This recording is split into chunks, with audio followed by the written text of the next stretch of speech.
নমস্কার সকলকে, সবাই কেমন আছেন? চলে এলাম লাইভ বাই দ্য ওয়ে আবার নতুন একটা ব্লগ নিয়ে। দিনটা ছিল সোমবার সকালবেলা ঘুম থেকে দুজনেই উঠে পড়ে আমি আর সিদ্ধার্থর আজকের ওয়ার্ক ফ্রম হোম ছিল, তো বাড়িতে অফিস করতে বসে গেল আর আমি চলে গেলাম রান্নাঘরে। সকালবেলা টিফিনে কি করব, স্যান্ডউইচ খাওয়ার ইচ্ছে হচ্ছিল। অ্যাকচুয়ালি স্যান্ডউইচ মেকার যেটা দেখতে পাচ্ছেন, যেটা দেখতে পাবেন এক্ষুনি, ওটা অ্যাকচুয়ালি আমাদের বিয়েতে কেউ গিফট করেছিল আমাদেরকে, তো ওটা অনেক দিন ধরেই রয়েছে, তো ইচ্ছা হচ্ছিল একদিন বানিয়ে খাওয়ার জন্য।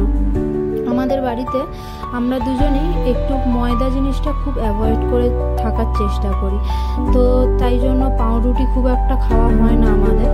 আর মুম্বাইতে তো জানেনই, মুম্বাইতে বড়া পাও এই জিনিসটা খুবই ফেমাস এখানকার। এখানে বাইরে বেরোনো মানে কিছু পান আর না পান, পাউরুটিটা পাবেন। মানে স্যান্ডউইচ বলুন, তারপরে বড়া পাও, বিভিন্ন রকম এই রুটির বিভিন্ন রকম ভ্যারাইটি এখানে খুব বিখ্যাত। তো আমরা বাইরে বেরোলে যদিও একটা দুটো খেলেও কিন্তু বাড়িতে না খাওয়ার চেষ্টা করি। তো আজকের ইচ্ছে হচ্ছিল যে স্যান্ডউইচ বানিয়ে খাওয়া। আর যেহেতু স্যান্ডউইচ মেকারটা আমরা এনেছি বাড়ি থেকে এখানে, তো আজকে ট্রাই করলাম যে কেমন হয়।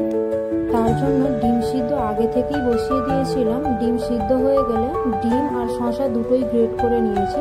তার উপরে মেয়োনিজ দিয়েছি, সস দিয়েছি, চিলি সস, টমেটো সস দিয়েছি, অরিগানো দিয়েছি, চিলি ফ্লেক্স দিয়েছি, আর অল্প নুন আর গোলমরিচ গুঁড়ো দিয়ে পুরো ব্যাটারটাকে ভালো করে মেখে নিয়েছি। তারপর পাউরুটিটা হেলথ ফ্যাক্টরির পাউরুটি ছিল, আটার রুটি। ওর মধ্যে বাটার লাগিয়ে এই যে ব্যাটারটা তৈরি করেছি, ব্যাটারটা ওর মধ্যে দিয়ে ওর উপরে হালকা একটু চিজ দিয়ে জিনিসটা সেঁকে নিয়েছি। এখানে বেশ টানা কিছুদিন ধরে বৃষ্টি হওয়ার পর আজ প্রায় 4-5 দিন ধরে কোনো বৃষ্টি নেই, তার জন্য বেশ ভালোই গরম লাগছে। তবে হ্যাঁ, কলকাতার মতন নয়। বাড়িতে ফোন করা মানেই, বাড়িতে মাকে বা শাশুড়ি মাকে ফোন করা মানেই তাদের মুখে একই কথা যে আর থাকতে পারছি না। কিন্তু এখানে একটাই সুবিধা, যেহেতু আমরা প্রায় 16 তলার উপরে থাকি, এতটা উচ্চতা হওয়ার কারণে এখানে বেশ ভালোই হাওয়া দেয়। 3টে ব্যালকনি আছে, ব্যালকনি 3টেতে দাঁড়ালে খুব ভালো হাওয়া দেয়, তাই গরমটা অত মালুম হয় না। স্যান্ডউইচটা তো রেডি করে নিলাম, এবার সিদ্ধার্থকে গিয়ে দিই আর দেখিও কি বলে খেয়ে।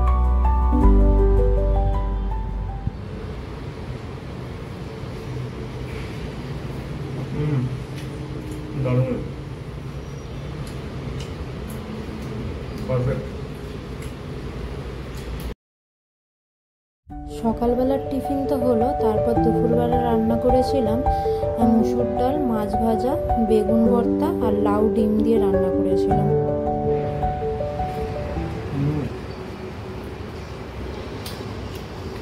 আগের কথা মনে পড়ে যাচ্ছে, যখন একা একা থাকতাম তখন প্রায় ভাত, গরম গরম মুসুর ডাল,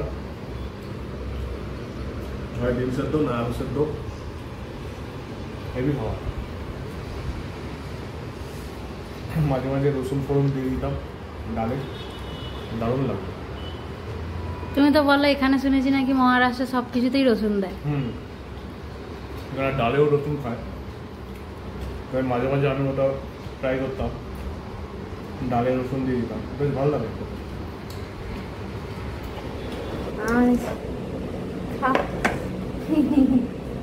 না